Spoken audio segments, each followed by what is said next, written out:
Bom, então, novamente, mais uma vez, obrigado, tá, pelo convite e pela presença de todos. Eu fico muito feliz em poder falar um pouco das pesquisas que a gente, né, tem feito aqui na UEL.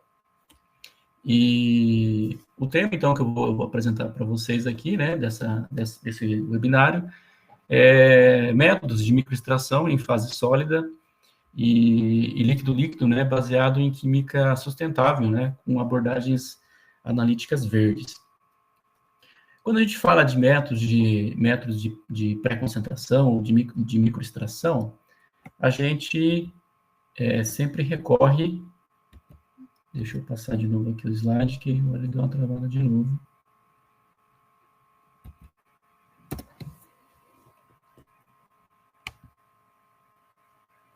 Só um minutinho.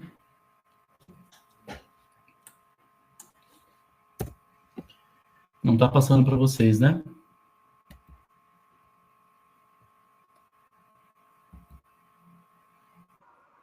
Não, né? Ele deu uma travada aqui de novo. Ele travou aqui. Deixa eu... Se você puder, acho que quem sabe sair da apresentação e voltar com ela aberta, quem sabe... Deixa eu voltar aqui, então, peraí. Tá.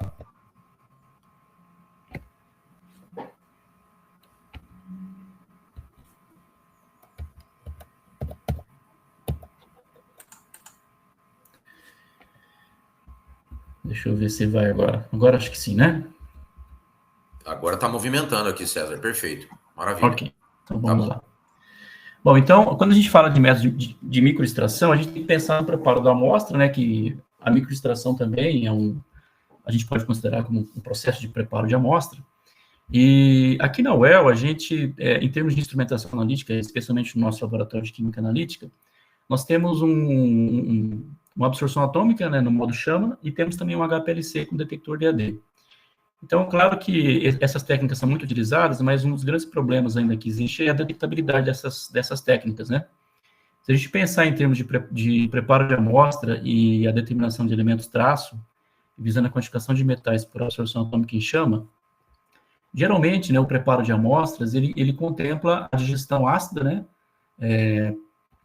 usando micro-ondas, né, e essa digestão ácida, posteriormente, né, o extrato ele deve ser pré-concentrado para que a gente possa determinar os metais em concentrações muito baixas nessa técnica de absorção atômica em chama, tá? Quando a gente pensa em amostras líquidas ou fluido, né, biológico, na maioria das vezes também é necessário fazer uma pré-digestão, tá? Então, a gente observa que, quando a gente executa dessa maneira o preparo de amostra, nós temos que, além de fazer uma digestão drástica da amostra, a gente tem que também que pré-concentrar, para que a gente consiga detectar níveis muito baixos de metais nessas amostras. E os métodos de pré-concentração, eles são cruciais, né, nesse processo, mas, atualmente, a gente tem que pensar que esses métodos, essa análise química, deve contemplar o conceito de química verde e química limpa, tá? Estou com mais um probleminha aqui para passar os slides.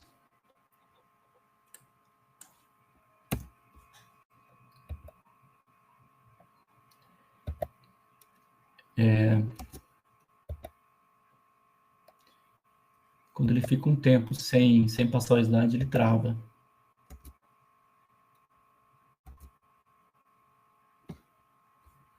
Só um minutinho aqui, Marco.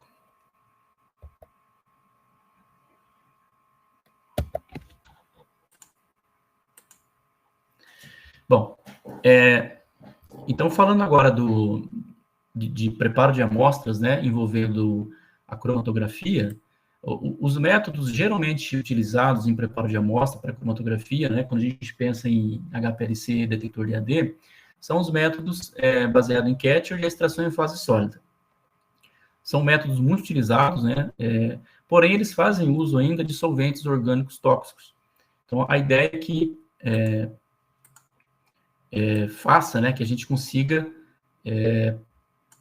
realizar métodos de pré-concentração envolvendo o conceito de química verde, tá? Bom, o conceito de química verde, né, existe os 12 princípios lá de química verde, que a maioria de vocês devem conhecer, mas, mais recentemente, né, existe os 17 objetivos da ODS, né, então, quando a gente pensa no método de preparo de amostra, no método de microextração, a gente tem que sempre olhar para esses princípios, né, tanto da química verde quanto da ODS, e verificar se esse método, né, ele atende, de alguma maneira, esses princípios, né.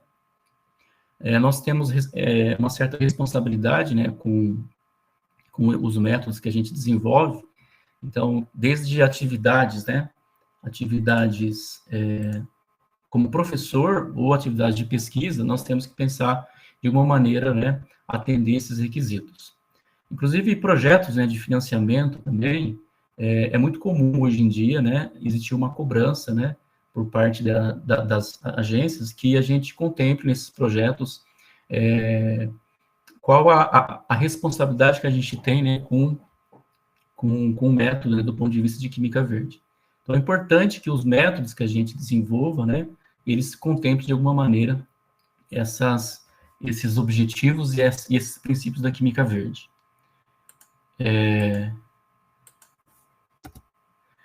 Como que a gente pode avaliar, né? Como que a gente pode ter uma ferramenta que avalia se o método é verde ou não, né? Ele é ecologicamente correto.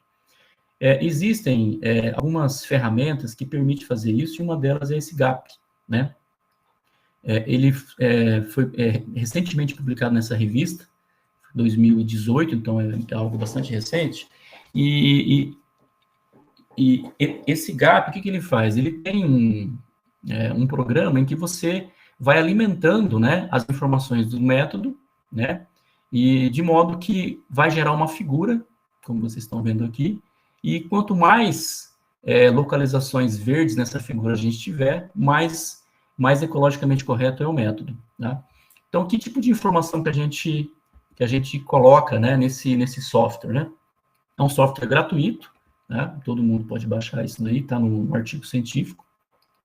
Então, a gente pode colocar aqui várias informações, né? Se o método é online, se ele é inline, se ele é outline, se é necessário fazer o transporte da amostra, se é usado solventes orgânicos tóxicos ou não, se o equipamento que a gente está utilizando, ele consome bastante potência, enfim, né?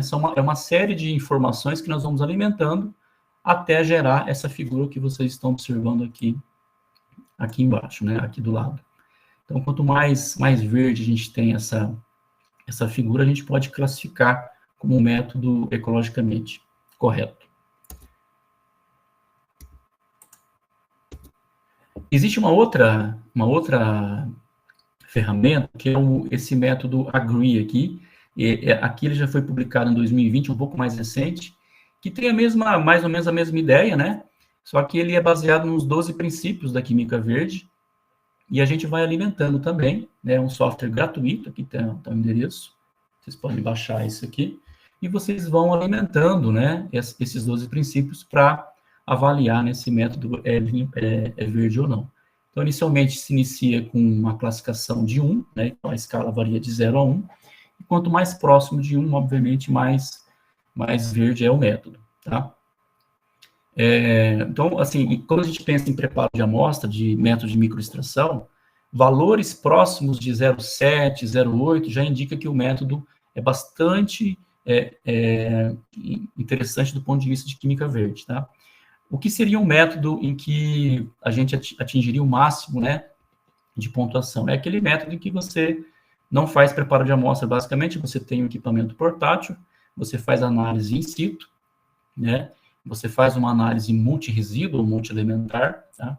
Então, esse seria um método em que a pontuação máxima de química verde que a gente poderia atingir, tá? Mas é claro que quando a gente pensa em preparo de amostra, em método de preparo de amostra, quando a gente atinge uma pontuação próxima aí de 0,7, 0,8, a gente pode considerar que o método atende, sim, esses critérios de química verde, tá? Bom, ao falar, então, sobre métodos de microextração líquido-líquido, a gente tem que pensar que, ao longo dos anos, né, várias estratégias foram desenvolvidas, né, no sentido de não utilizar solventes orgânicos tóxicos para para desenvolver os métodos de pré-concentração, e a gente pode citar aqui o primeiro, aí, vamos dizer, lá em 78, a extração por ponto nuvem, chegando até, né, aos solventes eutéticos magnéticos, né, seria hoje um solvente, né, um tipo de solvente bastante interessante para trabalhar com pré-concentração. Então, passando pelas técnicas de microextração por gota simples, né, as técnicas de microextração líquido-líquido dispersiva, os solventes eutéticos profundos, os solventes baseados em líquido iônico, né, e os solventes baseados em química supramolecular. Então, de alguma maneira, esses métodos, eles tendem, né, a atingir aquele critério de química verde. Quando a gente pensa em sistemas de microextração em fase sólida, aqui a ideia principal, né, o desempenho desses métodos, ele é baseado na natureza dos adsorventes, né? Então, a gente pode pegar lá na década de 80, né, os métodos eles eram desenvolvidos, né, de microextração baseados em sistema FIA, e na época se usava muito resinas complexantes, né, ou sílica C18. Atualmente, né, com o advento da química de materiais, a gente pode observar que novos materiais foram desenvolvidos, e aí eu chamo a atenção dos polímeros ionicamente impressos, dos polímeros molecularmente impressos, e dos adsorventes magnéticos, né? São materiais que conferem bastante seletividade para análise química, e aí eu vou apresentar para vocês alguns resultados que, dependendo do desempenho desses materiais, a gente pode realizar uma pré-concentração de um determinado analito numa amostra relativamente complexa, né, por exemplo, uma amostra de leite, sem que seja necessário realizar a digestão dessa amostra, tá? E o mais interessante é que curvas analíticas com calibração externa podem ser construídas, né, sem que exista efeitos de matriz, tá? Então, a gente pode notar que existe uma evolução, né, desses materiais ao longo dos anos, e o que eu vou apresentar para vocês, né, é um pouco de materiais magnéticos e polímeros, né, ionicamente impressos. O nosso laboratório, né, aqui na UEL, a gente trabalha, né, com essas duas vertentes, né. Então, a primeira seria a microextração em fase sólida, utilizando esses materiais magnéticos, adsorventes, as MOFs também, os polímeros quimicamente impressos e os nanomateriais, e também temos trabalhado, né, com os métodos de microextração líquido-líquido. A experiência que a gente tem no grupo, né, são a extração líquido-líquido dispersiva, né, a extração com solvente supramolecular, e mais recentemente com solventes eutéticos profundos. Então, eu vou apresentar para vocês aqui alguns resultados do grupo, alguns já publicados, outros ainda em andamento, né, para que vocês tenham uma ideia do que a gente tem desenvolvido e se esses métodos eles se enquadram dentro de um conceito de química verde. Bom, os primeiros trabalhos que eu vou apresentar para vocês são trabalhos de microextração líquido-líquido, né, baseado em solvente supramolecular. O primeiro trabalho publicado com esses solventes na literatura foi em 2009, né, por pesquisadores espanhóis, e a ideia principal aqui é utilizar compostos anfifílicos, ou seja, um álcool de cadeia longa ou um ácido carboxílico de cadeia longa, e esses compostos, né, esses compostos anfifílicos, quando estão presentes, né, com solvente orgânico, nesse caso é o THF, eles formam micelas, né, e essas micelas, quando são introduzidas no meio aquoso, elas são capazes de pré-concentrar um determinado analito. Então, o que acontece, né? Se a gente preparar, então, uma mistura de ácido láurico ou um álcool de cadeia longa com THF, há a formação de uma micela reversa, e aí, ao introduzir isto no meio aquoso, no sentido de fazer uma pré-concentração, a própria água do meio, ela vai induzir a formação de coacervato, onde vai acontecer, então, o aglomerado dessas micelas, e vai acontecer posteriormente a separação das fases, né? E aí, ao separar as fases, e essa fase ela pode ser mais ou menos densa que a água, a gente separa essa fase rica e introduz, né, num equipamento, numa absorção atômica, num HPLC, para realizar a análise. Então, eu vejo aqui um procedimento, né, que é bastante simples, então a gente simplesmente adiciona essa mistura, né, esse solvente supramolecular, esse nome, ele vem porque há uma auto-organização formando micelas, né, desse composto anfifílico, e são micelas reversas formadas, e ao introduzir no meio aquoso, né, como eu disse para vocês, a formação há um processo de extração, né, onde o analito é extraído para o núcleo dessas micelas, e depois da extração a gente introduz, né, num HPLC ou numa absorção atômica para fazer a medida. Então, é uma técnica relativamente simples, né, onde a gente não precisa fazer o aquecimento. Ela se parece muito com a extração no ponto nuvem, porém, aqui, o indutor de coacervação é a própria água do meio, né, enquanto que no ponto nuvem, para quem já trabalhou, sabe que é necessário geralmente fazer um aquecimento ou adicionar uma quantidade relativamente grande de sal para induzir a formação do ponto nuvem. E aqui o processo é um pouco mais rápido, porque a própria água já induz a formação de coacervato e a separação de fases. O grupo tem trabalhado, então, com essa técnica de microextração com solvente supramolecular, visando a determinação de pesticidas em águas, né, em alimentos, né, e metais potencialmente tóxicos também em plantas medicinais, como o cádmio aqui. E eu vou apresentar para vocês, né, um trabalho que, para mim, é um tanto quanto novo, né, que foi a determinação de chumbo em material particulado, tá? Fazendo uma associação, então, do processo de extração com solvente supramolecular. Esse trabalho foi feito pela Alexandra, né, que na época ela fez doutorado no grupo. Bom, qual que foi a ideia? Foi fazer a captação, né, desse material particulado. Então, nós fizemos coletas de amostras tanto em Londrina quanto em Curitiba, né? Os voluntários, né, que a gente... essa coleta ela foi feita de que maneira, né? Foi feito durante um dia de trabalho, em que os voluntários, eles usavam esse coletor aqui que vocês estão vendo, né? E dentro desse coletor existe um filtro. Então, ao longo do dia, né, o voluntário, ele pegava ônibus, o Uber, ia ao trabalho, e ao final do dia a gente coletava esse material particulado, né? Vocês estão vendo aqui já, né, bastante escuro. Então, uma vez que esse material particulado ele é coletado, a gente realiza, né, a extração do chumbo com uma mistura de ácido nítrico diluída no banho de ultrassom, e após essa extração, a gente realiza a pré-concentração com solvente supramolecular. Então, esses voluntários, nós tivemos dois tipos de voluntários, um que trabalhava num ambiente fechado, numa construção civil, e outro que trabalhava no comércio. Então, vocês vão perceber que o teor de chumbo, né, nesse material particulado varia muito em função da exposição dessas pessoas. Então, vejo que depois da extração, né, a gente fez a extração no ultrassom do chumbo no material particulado, e posteriormente a gente centrifuga, removemos o sobrenadante, e aí sim, né, com o chumbo, né, extraído, a gente faz a pré-concentração com esse solvente supramolecular.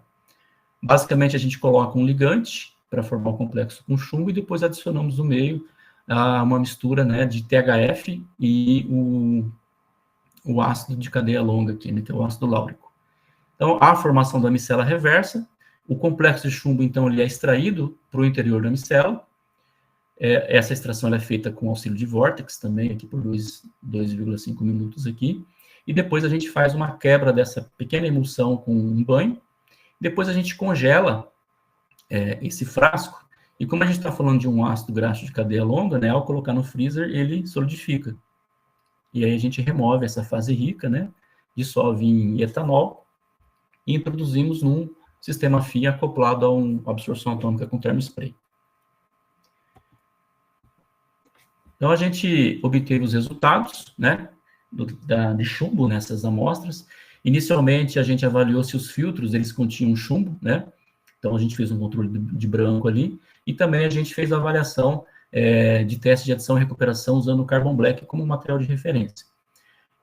As amostras analisadas, vocês podem observar aqui, elas foram comparadas com o IDX, como uma técnica de referência, e aqui a gente pode observar também que o indivíduo 4 foi o que apresentou menor teor de chumbo, né? Que é aquele que o indivíduo ele trabalhou no comércio local, então ele ficou menos exposto. Já os trabalhadores aqui, o 2 e 3, que trabalharam numa construção civil, o teor de chumbo foi bem maior, tá? Qual a importância desse trabalho, então, né? O monitoramento de chumbo em material particulado é muito importante, então o CONAMA já tem uma resolução que prevê que o máximo de chumbo no material particulado tem que ser de 500 nanogramas por metro cúbico, E também a Organização Mundial da Saúde também preconiza esses limites máximos aí, né, e de 200 aqui para a Organização Mundial da Saúde, e aqui da IUPAC por 150. Então, os resultados aqui, eles estão um pouco abaixo, mas é importante a gente mencionar que há uma exposição, né, a esse elemento. Do ponto de vista de química verde, esse método apresenta um score de 0,7, né? Então, por que não é um score mais alto? Porque aqui a gente está usando ainda um equipamento de absorção atômica, ainda tem um solvente, né, que é usado, que é o THF, embora em quantidades pequenas, mas ainda assim é usado. Ainda assim é um método manual, né, se for um método automatizado, a gente consegue melhorar esse score também. Muito bem. Então, esse foi o primeiro trabalho que, assim, um dos primeiros que a gente fez com solvente supramolecular, mas atualmente a gente está trabalhando com esses solventes eutéticos profundos, por quê? Porque aqui a gente, de fato, não faz uso de nenhum solvente orgânico tóxico. Então, o que é um solvente eutético profundo, né? Nada mais é do que a união de dois compostos, tá? Puros, em que a união deles em determinada proporção faz com que o ponto de fusão dessa mistura diminua bastante, tá? É claro que esses solventes, quando a gente prepara esses solventes eutéticos, a gente precisa caracterizar esses solventes. Então, as técnicas mais indicadas é o DSC, FTR, e também usar esse Cosmo RS, que na realidade faz um diagrama de fase teórico, né, para a gente avaliar se realmente aquela mistura eutética, ela é uma mistura eutética ou é uma mistura eutética profunda, né. O termo profundo é porque realmente o ponto de fusão, ele diminui mais do que o valor esperado teoricamente, tá? Então, quando a gente vai trabalhar com esses materiais, é importante a gente caracterizar também esses solventes. Os primeiros solventes, né, que foram feitos, né, foram solventes baseados em cloreto de colina e ureia, tá? Mas hoje em dia existem outros tipos de solventes, então eu posso usar um sal quaternário de amônio, e a ideia central é que por que acontece essa interação, né, das moléculas, fazendo com que o ponto de fusão diminua? A ideia é que aconteça uma doação de hidrogênio por parte de um composto para outra molécula, e essa forte interação, né, de hidrogênio faz com que essa propriedade, né, diminua bastante do ponto de fusão. Inicialmente, esses solventes eutéticos, eles foram preparados, né, eles eram bastante solúveis em água, mas a gente pode manipular, né, a composição química desses solventes no sentido de ter solventes mais hidrofóbicos. Por exemplo, esse daqui, né, que tem uma cadeia alifática maior. Então, a gente pode controlar isso daí para ter um solvente mais ou menos hidrofóbico. Isso aqui também é interessante mostrar, porque aqui a gente tem, né, interações de cloreto de colina com compostos fenólicos, e o que a gente observa é que quando o composto fenólico, né, a gente vai diminuindo a hidrofilicidade dele, colocando um CH3 no anel, né, esse solvente eutético profundo, né, ele vai adquirindo também uma característica mais hidrofóbica. Então, vejam que após você preparar esse 10 aqui em água e depois agitar, né, há ainda uma separação de fases. Tá? Então, novamente, a gente pode escolher moléculas, né, em que pode conferir mais ou menos hidrofilicidade para esse 10, e dependendo da aplicação que a gente vai fazer, né, para determinados analitos. Então, um trabalho que a gente tem realizado, né, no grupo, é um trabalho feito aqui pelo Michael, ele faz doutorado no grupo, e a ideia aqui foi desenvolver um método para determinar herbicidas em derivados de cana-de-açúcar, tá? Basicamente, garapa, melaço, e rapadura, tá? Nós escolhemos esses 3 herbicidas aqui da classe das triazinas, por quê? Porque eles são muito utilizados junto com a hexazinona na cultura de cana-de-açúcar, são os grandes responsáveis nessa cultura, tá? E eles possuem log de KW, né, relativamente, exceto o tributirão, relativamente alto, em que a gente, então, pode fazer um processo de extração adequado com esse solvente. Nós escolhemos aqui, então, o mentol e um ácido orgânico para preparar esse solvente orgânico.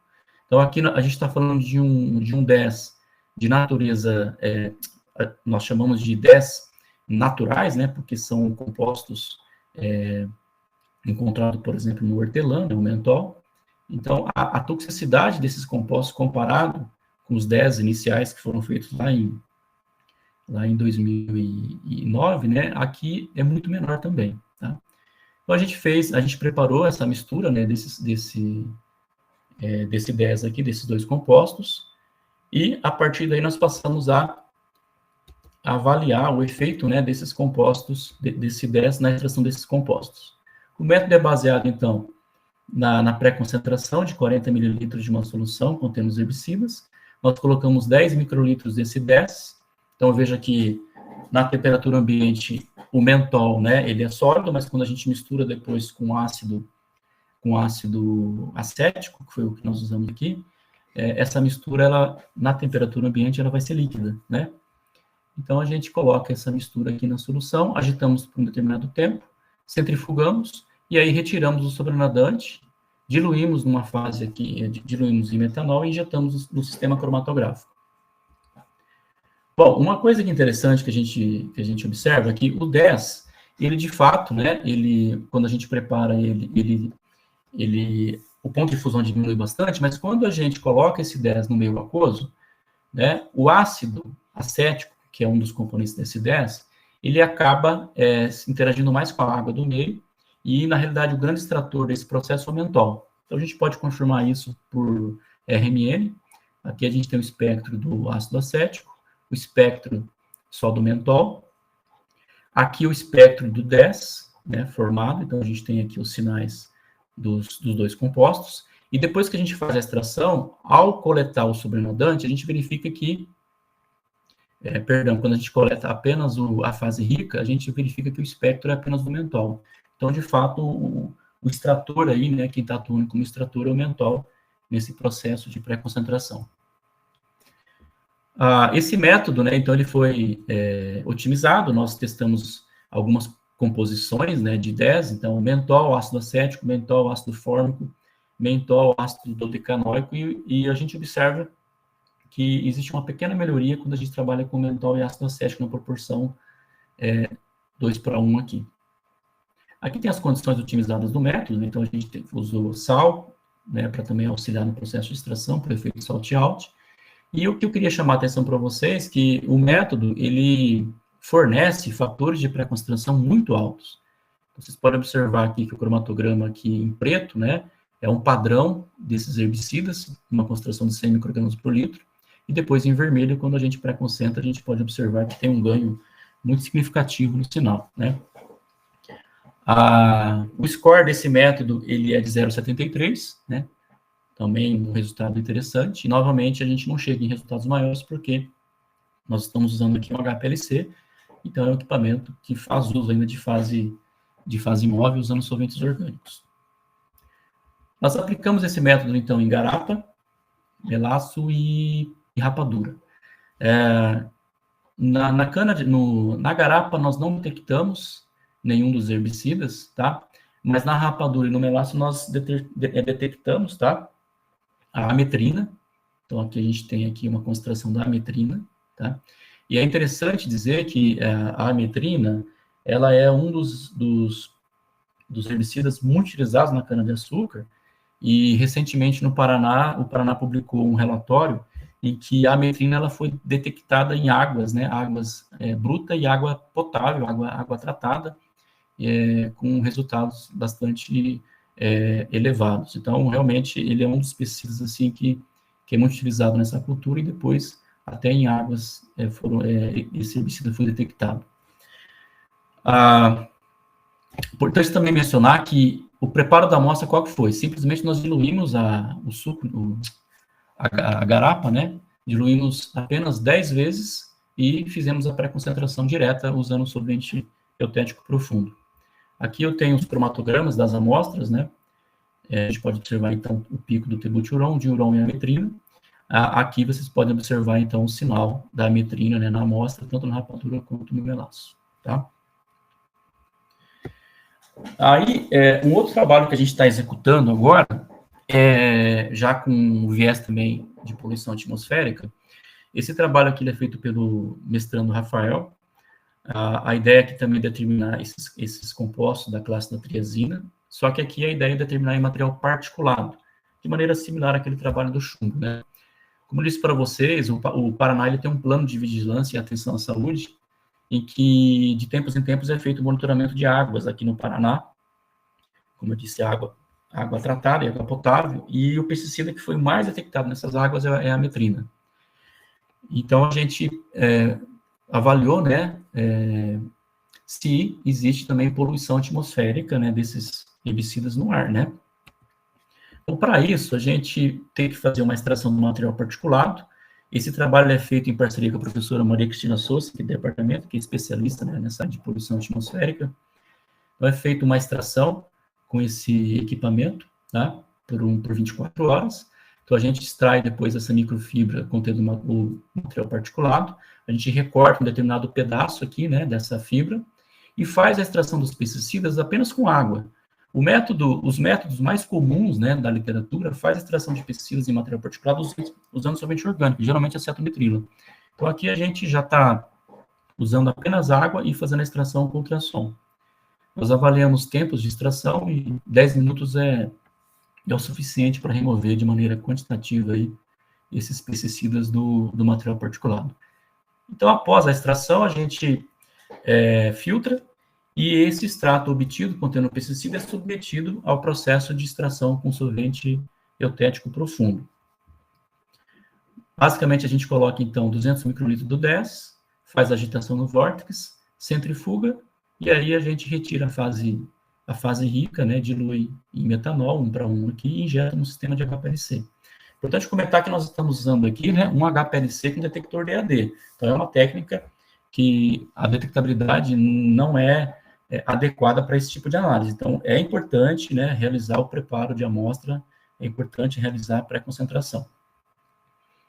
Aqui, nós estamos usando um 10 de mentol e álcool, tá? Nós avaliamos diferentes tipos de composição de 10, e a melhor, né, que se adequou aqui para a extração desses herbicidas foi o mentol com o 2-propanol, tá?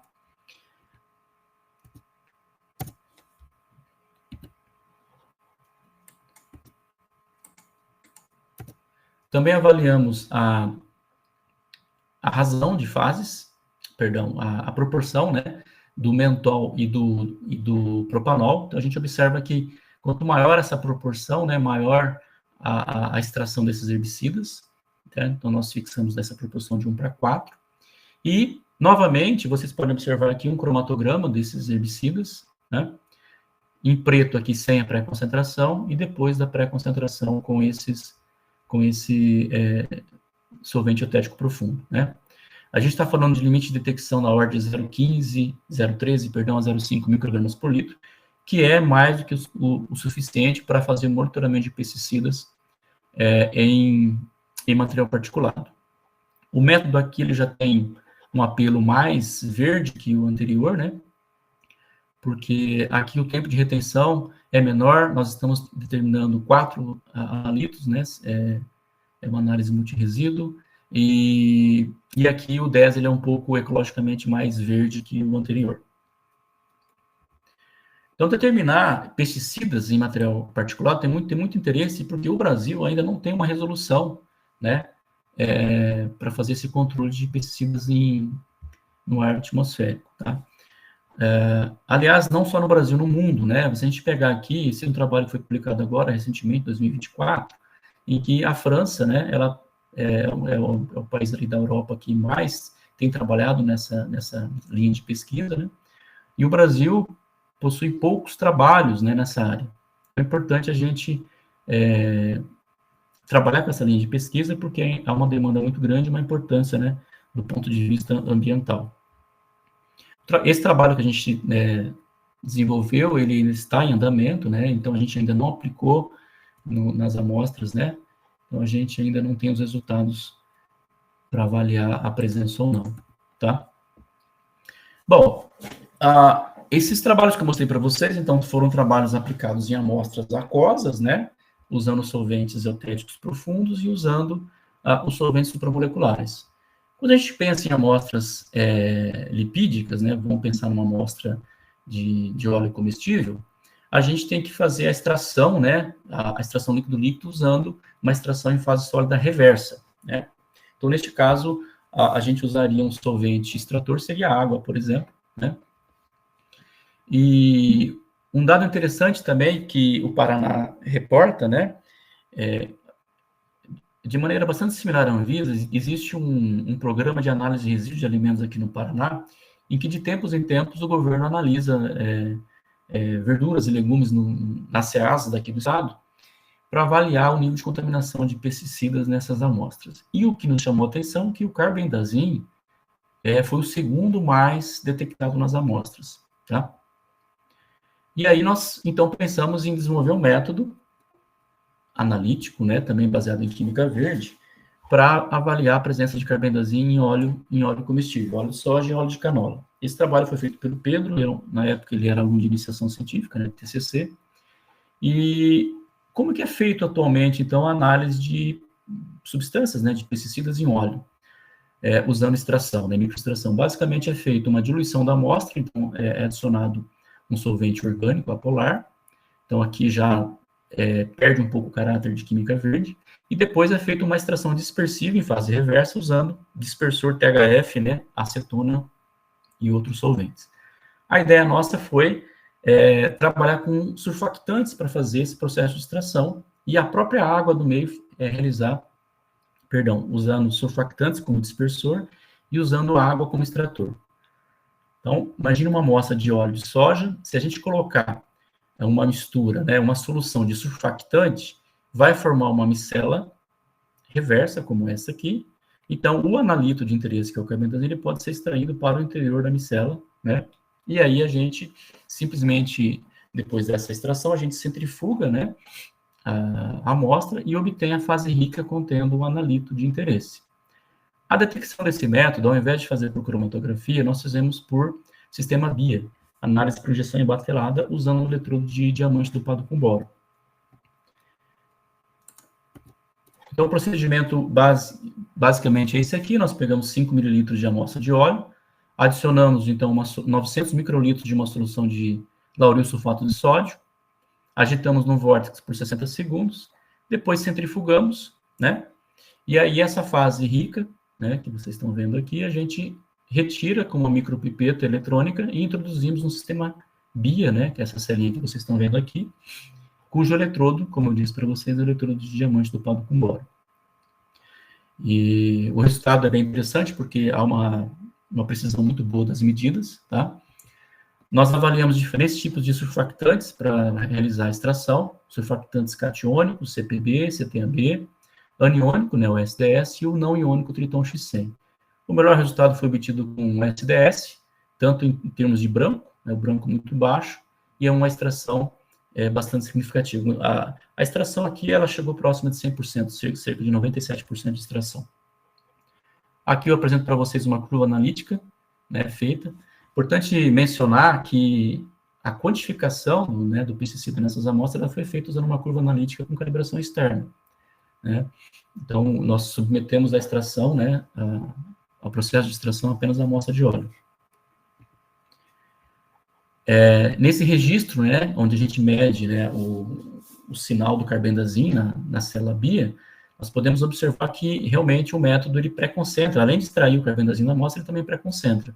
Aqui nós temos um sinal de um padrão, sem pré-concentrar, e depois a análise da amostra, né, com um padrão enriquecido aqui. Então, o ganho realmente é bastante visível, dando um fator de pré-concentração cerca de 5 vezes, tá? Nós analisamos, então, algumas amostras de óleo de soja e óleo de canola também. Essas amostras nós não detectamos carbendazim, tá? Mas a gente checou a exatidão usando um método de referência, que foi o HPLC, e realizando também testes de adição e recuperação. As recuperações estão próximas de 100%, e o HPLC também apresentou resultados interessantes. Notem que esse trabalho aqui, ele já tem um score um pouco mais alto, né, de 0,81, porque aqui nós não estamos utilizando uma técnica mais cara, né, ou que usa solvente orgânico, que é o HPLC, nós estamos usando a célula BIA, né, então aqui a gente já tem um resultado mais interessante, e também estamos usando aqui apenas surfactantes no processo de dispersão ali do extrator. Bom, agora eu vou passar rapidamente para os métodos de microextração em fase sólida, tá? Aí eu preciso fazer uma breve lembrança, né, sobre os polímeros molecularmente impressos e os polímeros ionicamente impressos. Nosso grupo trabalha muito com esses materiais. Então, são polímeros em que a gente sintetiza, a gente realiza a síntese na presença de uma molécula template. Então, se o monômero ele interage de alguma maneira com alguns sítios desse template, dessa molécula, eles vão interagir e, após a síntese polimérica e remoção desse analito da cavidade, o polímero ele vai apresentar uma cavidade, né, específica para aquele elemento de interesse ou para aquela molécula, né? Então, o grupo ele tem trabalhado bastante com esses materiais, tanto na parte, né, a aplicação desses materiais de espectrometria atômica, usando esses materiais para concentração de metais, usando esses materiais na confecção de sensores eletroquímicos, e também usando esses materiais como elementos pré-concentradores seletivos e a detecção dos analistas por cromatografia, tá? Mas uma coisa que chamou, assim, que tem chamado bastante atenção do nosso grupo, é que esses polímeros, né, eles são muito interessantes, mas uma das desvantagens dele é que quando a gente pré-concentra amostras complexas, geralmente fluido biológico, a quantidade alta de proteína que tem na amostra pode impactar negativamente a seletividade do material. Então, ao longo dos anos, polímeros molecularmente impressos com acesso restrito, tá, foram sintetizados, foram desenvolvidos, e o que se observa é que esses polímeros molecularmente impressos, eles têm a capacidade de quê? De reter moléculas de maneira seletiva, mesmo na presença de proteínas ou carboidratos. Esses polímeros, eles conseguem, dependendo do mecanismo de exclusão, eles conseguem excluir essas macromoléculas, então, sem que ocorra, então, impedimento da dispersão seletiva. No entanto, a literatura não reportava ainda nenhum trabalho sobre polímeros ionicamente impressos, né, portanto, para íons metálicos. Que efeito que essa modificação química desses polímeros poderiam fazer, né, poderia ocasionar na seletividade desse material. Então, esse trabalho ele foi feito aqui pelo Fábio, onde a gente quis avaliar o quê? Será que um polímero, né, impresso de polialdeotiureia, com acesso restrito, ele pode reter o cobre de uma amostra de leite e, ao mesmo tempo, excluir proteínas desse leite, né? Então, a gente sintetizou, né, esse material. A ideia foi fazer um polímero, sintetizar um polímero baseado em polialdeotiureia, modificado com o EMA,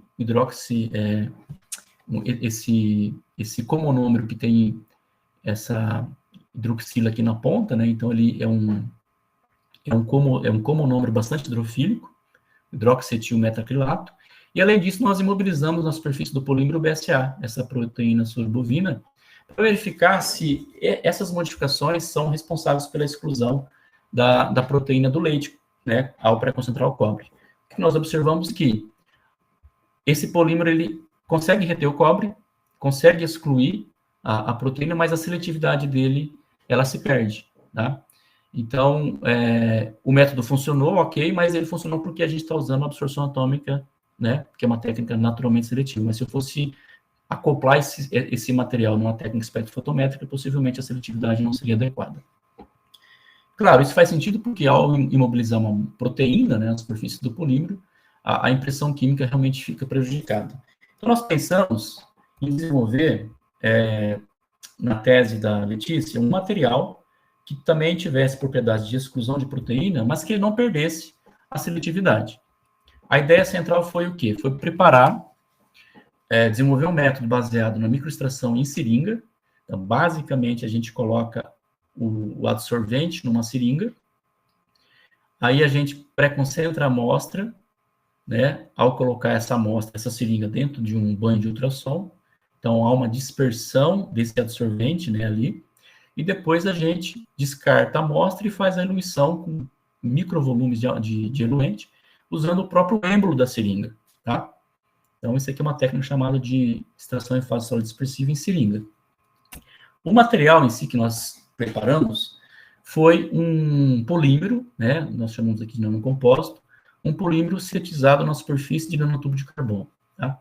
Essa síntese é baseada num uma síntese controlada, conhecida como síntese Ineferter, onde a polimerização ela vai acontecer apenas na superfície do nanotubo. Por que essa estratégia é interessante? A técnica de extração que a gente escolheu é uma extração dispersiva, então é interessante que a gente tenha um absorvente com alta área superficial, e o nanotubo de carbono tem isso, mas que a seletividade fosse ocasionada pelo polímero, né, pelo IP, perdão, que está na superfície do nanotubo. Então, a gente não, nesse caso, uma síntese em bulk não seria interessante. Aqui, a ideia principal é realizar uma síntese de um polímero, uma síntese controlada apenas na superfície, de modo que essa grande área superficial do nanotubo fosse também, conferisse, né, uma grande área superficial para o polímero. Então, a gente ancorou grupos silanos aqui na superfície, imobilizamos o iniciador, o Ineferter, na superfície desse grupo silano, esse cloropropiltrimetoxilano, e depois realizamos a polimerização controlada na superfície desse nanotubo. O polímero, o monômero utilizado foi a liutiureia, e além disso, nós colocamos nessa síntese o pan-piridilazonaftal para auxiliar no processo de reconhecimento iônico dos íons chumbo.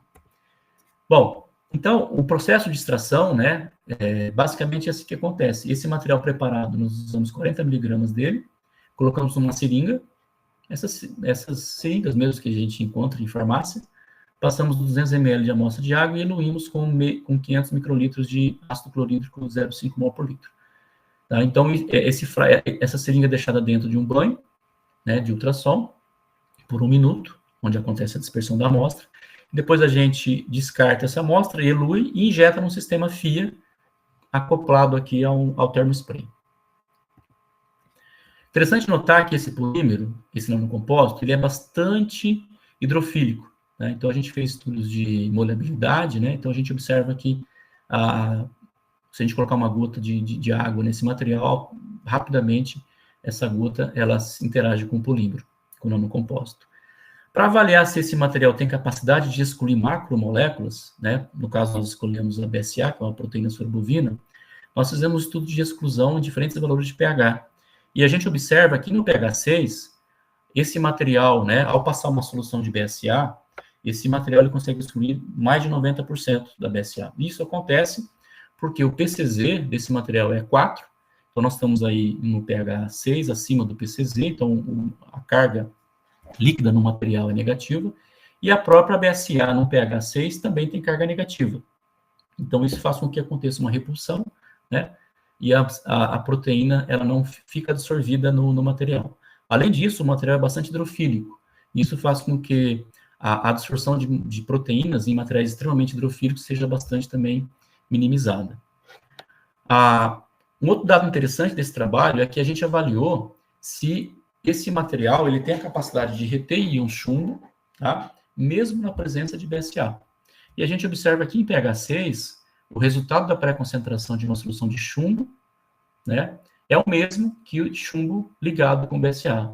Em outras palavras, né, ao passar uma solução de chumbo, né, ao percolar uma solução de chumbo com BSA pelo polímero, esse material ele vai reter o chumbo de maneira seletiva e vai excluir a proteína, né, sem que exista alguma interferência no processo de extração. Nós verificamos, então, que esse material, além de excluir proteína e reter íon chumbo, ele também apresenta uma alta seletividade pelas constantes de seletividade, né, quando a gente faz estudos de absorção de chumbo com cádmio, com cobre, com níquel e com zinco. Em termos de aplicação, né, esse método ele foi aplicado em amostra de leite. Aqui foi leite UHT, tá? A amostra ela foi diluída 10 vezes, e simplesmente passado, né, percolado pelo cartucho lá contendo o material. E mesmo a amostra diluída, a gente tem que pensar que um leite diluído 10 vezes, ele ainda apresenta, né, 6 gramas de proteína, 9 gramas de açúcar e 0,7 gramas de gordura. Então, é uma amostra ainda bastante complexa. Nós, então, pré-concentramos essa amostra no cartucho, eluímos e determinamos por termospray, né. Importante mencionar que a curva analítica, né, ela foi feita, né, sem adição de padrão. Foi uma calibração externa. A gente pode observar, então, aqui também pela tabela, que nós detectamos chumbo nas amostras de leite, e os resultados também foram concordantes com a digestão assistida por micro-ondas, tá? O teor de chumbo, ele está um pouco acima, esses valores que nós estamos vendo aqui é da amostra diluída, mas se a gente multiplicar por 10 aqui, então a gente vai ver que, né, 10 microgramas por litro de chumbo, e aqui na amostra B, 72, então realmente o resultado está um pouco preocupante, né, quando a gente compara com os resultados da Anvisa, que limita em 20 microgramas por quilo. Esse método tem um score de 0,76, né, que também é considerado muito interessante, uma vez que a única... o único parâmetro ali que faça que reduza um pouco esse valor é o uso de HCl como eluente, né? E por usar a absorção atômica também, que ainda diminui um pouco esse score. E para finalizar, os últimos trabalhos que o grupo tem feito, né? A gente desenvolveu um método, junto com o professor Eduardo Costa Figueiredo, da Unifal, lá de Alfenas, um método em que a gente pudesse pré-concentrar íons metálicos de amostras, diferentes tipos de amostras, e fazer com que esse adsorvente, uma vez pré-concentrado, fosse introduzido diretamente num atomizador, seja um atomizador em chama ou um tubo de níquel posicionado sobre a chama. Essa ideia, né, de introduzir sólidos, né, em atomizadores, ela é bem antiga já, tá? Então, existem vários trabalhos que mostram, né, essa introdução de sólidos, né,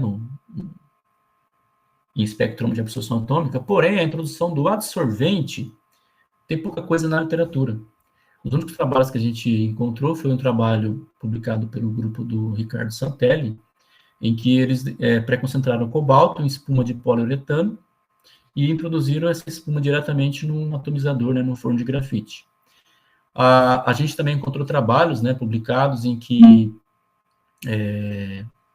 resinas, né, foram modificadas com determinados ácidos compostos para pré-concentrar metais. Então, é feita uma pré-concentração de um determinado elemento nessas resinas, né, naftaleno aqui, e depois esse polímero, né, pulverizado, ele é colocado nesse frasco, e a introdução desse adsorvente diretamente aqui no atomizador é feita através do ar. Então, você tem uma válvula aqui que abre, pulveriza esse material e introduz diretamente no atomizador. Então, esse tipo de introdução direta, né, do adsorvente é bem interessante, porque a gente não precisa eluir, né, e a sensibilidade, né, também aumenta bastante nesse tipo de análise. Então, com base nessas ideias, o que foi proposto, né, esse trabalho ele foi feito pela Paula, né, foi um aluno de doutorado do grupo, nós preparamos um adsorvente magnético, tá? Essa que foi a ideia. Nós pegamos, então, uma glicose e realizamos a síntese de um material carbonáceo, tá? Usando um processo de autoclave. Então, veja, se eu pegar a glicose e misturar com nitrato de ferro e colocar isso numa autoclave, depois num forno, nós vamos obter a hematita, né, interagindo com o carbono, né, que foi obtida pela síntese hidrotérmica aqui da glicose. Então, o que a gente obtém aqui, né, vocês podem observar pela figura, tá, é o material magnético, né, revestido, né, a parte externa aqui, com o material carbonáceo. Para aumentar a magnetização desse material, a gente pega essa hematita, né, esse material, esse corchel que a gente obteve, e faz uma queima aqui a 500 graus com nitrogênio para obter, de fato, a magnetita. Aí a gente pode observar que esse material magnético, ele é atraído pelo ímã aqui. Muito bem. Então, com esse material adsorvente, né, essa magnetita, né, contendo o carbono aqui, que é o responsável pela absorção de metal, nós pré-concentramos cádmio, né, com esse material magnético, e o mais interessante do método é que, após a extração, após a pré-concentração, né, do cádmio nessa amostra, a coleta do material magnético foi feita com prego imantado. Então, a gente coloca um ímã aqui, então, essa partícula magnética ela é coletada na ponta de um prego e introduzida diretamente no atomizador de absorção atômica. Nesse caso, a gente usou um tubo de níquel, posicionado sobre um queimador do espectro de absorção atômica. Então, aqui está a imagem, né, da introdução desse prego. Então, notem que o método, né, ele, tanto do ponto de vista de síntese de material, ele é ecologicamente correto. Não há resíduo, né, nessa análise, porque a gente não usa solvente orgânico, a gente não usa eluente, e o adsorvente, ao introduzir diretamente lá no queimador, ele é destruído. Então, na nossa visão, é um método bastante interessante quando a gente pensa, né, em métodos verdes. Então, esse método, ele apresentou um limite de detecção muito baixo, a gente está falando de 5 nanogramas por litro, né? E um aumento, né, de um fator de melhoria aqui de enriquecimento, quando a gente compara com a absorção atômica em chama apenas, né, de cerca de 2.500 vezes. Então, além do método de extração ser bastante simples, rápido, a gente também aumenta muito a sensibilidade do método. Então, aqui a gente tem o score desse método, a gente pode observar aqui um score também já próximo de 0,8, que é um resultado bastante interessante. Nós aplicamos o método em amostras de água mineral, nós detectamos cádmio, né, em concentração muito baixa, né, 5, mais ou menos 15, 20 nanograma por litro. Está abaixo do limite máximo preconizado, né, pela Anvisa. O limite máximo é 3 microgramas por litro, né, então o resultado aqui ele está bem abaixo, mas é importante dizer que existe uma concentração ali detectável. E o método também foi utilizado para determinação de cádmio em amostras certificadas, amostras de água certificada e amostras de folha de tomate, né, no sentido de assegurar a exatidão desse método. Esses trabalhos, eles já foram publicados em outras revistas, né, então a gente já fez a aplicação dessa técnica para outros elementos, para outras amostras, né, amostras de suco. Prata também é um elemento que a gente já desenvolveu e funciona muito bem, e a gente também está aplicando em amostras de café, né, e amostras de chá. Então, existe um campo de pesquisa nessa temática bastante interessante para elementos que merecem uma atenção. Por exemplo, o mercúrio é um dos elementos que pode também apresentar uma detectabilidade muito boa com essa técnica, e a gente está avaliando para elementos como antimônio, elementos que a princípio são bem detectados por forno de grafite ou geração de hidretos, né? E com essa técnica a gente imagina que a gente vai conseguir resultados interessantes também para outros elementos. Então, como considerações finais, né? Meu tempo já está terminando. O que a gente pode dizer? Quando a gente pensa em métodos de microextração líquido-líquido, fatalmente hoje, né, a gente tem que falar sobre os métodos de extração supramolecular, os métodos de extração com solvente eutético.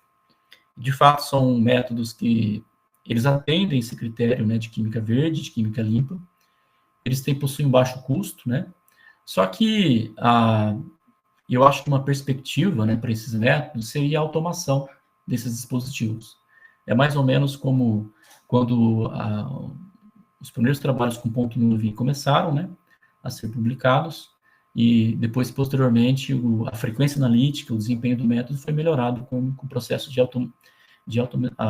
automação, ou mecanização também, tá?